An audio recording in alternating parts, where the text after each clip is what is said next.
Bonjour, vous écoutez ce podcast proposé par Prospective Industrie.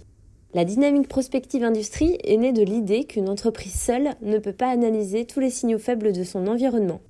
Collectés, analysés et synthétisés, ces signaux sont proposés aux industriels qui participent aux rencontres Prospective Industrie. Retrouvez au travers de cette série de 5 podcasts les signaux faibles partagés et discutés lors des rencontres de juin 2020. Bonne écoute!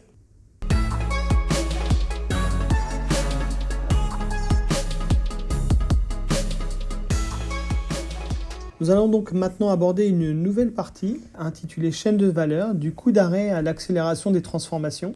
Donc avec les crises comme celle que nous vivons actuellement, on constate que les lignes bougent dans les chaînes de valeur. Et quand on regarde la supply chain, c'est intéressant de se poser la question, est-ce qu'on assiste plutôt à des relations qui sont plus tendues entre les parties prenantes, ce qui pourrait ralentir le processus de relance, ou au contraire, est-ce qu'on ne voit pas apparaître de nouvelles formes de coopération et donc de fluidité dans les échanges ? Alors sur les chaînes de valeur, d'une part, on a constaté une multiplication des recours aux cas de force majeure, donc avec un certain nombre de risques juridiques et commerciaux pour les entreprises. On a vu et on voit encore des sous-traitants doublement pénalisés, d'une part par manque d'activité et en plus des difficultés à rentabiliser les investissements poussés et demandés par les donneurs d'ordre depuis quelques années. Et puis aussi des aspirations un petit peu contradictoires, antagonistes, dans la relation client-fournisseur, où d'un côté, on a un certain nombre de sous-traitants qui sont plutôt dans une logique de vouloir renforcer les liens, innover par la co-construction, et d'autres qui nous disent souhaiter sortir de leur position de sous-traitants. On voit notamment en dessous un industriel qui nous disait en tant que sous-traitant, nous cherchons à innover pour produire demain des produits semi-propres et propres. Aujourd'hui, nous sommes trop dépendants dans des secteurs très affaiblis. Nos métiers vont devoir changer. Nous avons conçu une task force pour réfléchir à cet enjeu. Ça, c'est sur les chaînes de valeur. Et puis dans les entreprises, où on a aussi constaté l'interruption du dialogue social, mais on voit quand même apparaître un certain nombre d'initiatives, notamment en Centre-Val de Loire, où un pacte régional économique et social inédit a été créé.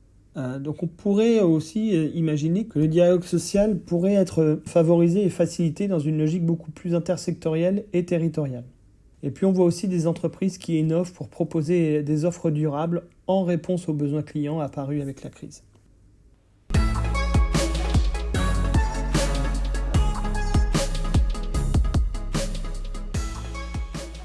Ne va-t-on pas vers une accélération de la transformation des modèles d'approvisionnement et de production ? D'une part, pour limiter la dépendance au monosourcing, en démultipliant les sources d'approvisionnement de longues, moyennes et courtes distances. Par exemple, avec un sourcing en Asie, Europe de l'Est, bassin méditerranéen, et puis au niveau de la France et de ses régions. Autre point concernant l'approvisionnement, est-ce qu'on ne tendrait pas à développer l'e-approvisionnement ?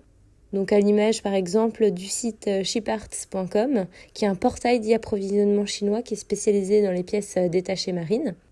Également généraliser le recours à la fabrication additive pour disposer de pièces sur demande, non soumises à l'inflation des prix et puis aussi qui permet de limiter les procédures qui sont parfois chronophages au niveau de la logistique, du stockage, de l'expédition et des douanes. Et également co-créer les produits directement avec son réseau de fournisseurs. Et puis enfin, se poser la question de remettre en question le flux tendu et la réduction des coûts associés au zéro stock.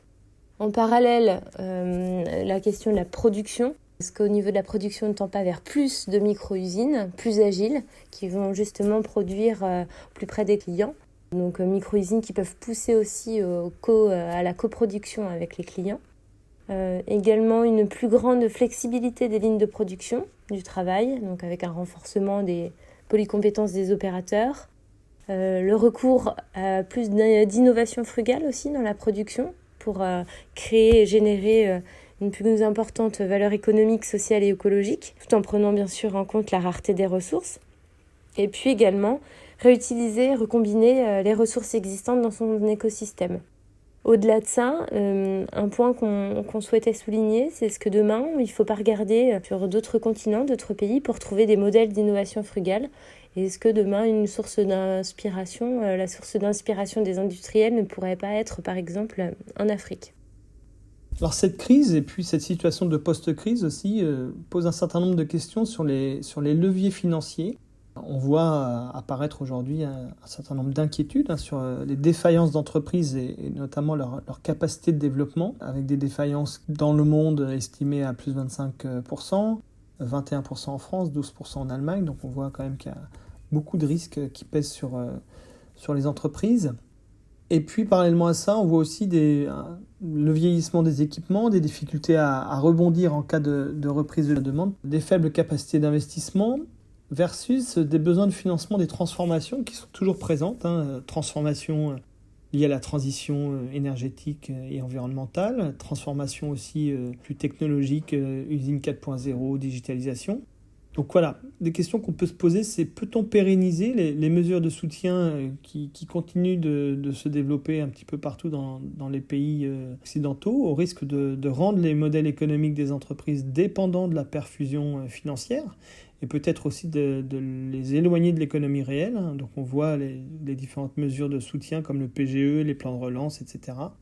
Et puis donc des enjeux aussi de stabilité financière de l'entreprise, avec le surendettement qui peut générer aussi l'augmentation des fonds propres, voire aussi apparaître demain des recapitalisations des entreprises par l'État, ou aussi peut-être l'apparition davantage de fondations actionnaires qui consistent pour un propriétaire d'entreprise à donner une part significative de ses titres ou droits de vote à une fondation ou structure assimilée. Voilà, donc un certain nombre de questions qui se posent autour de cette économie un petit peu sous perfusion actuellement.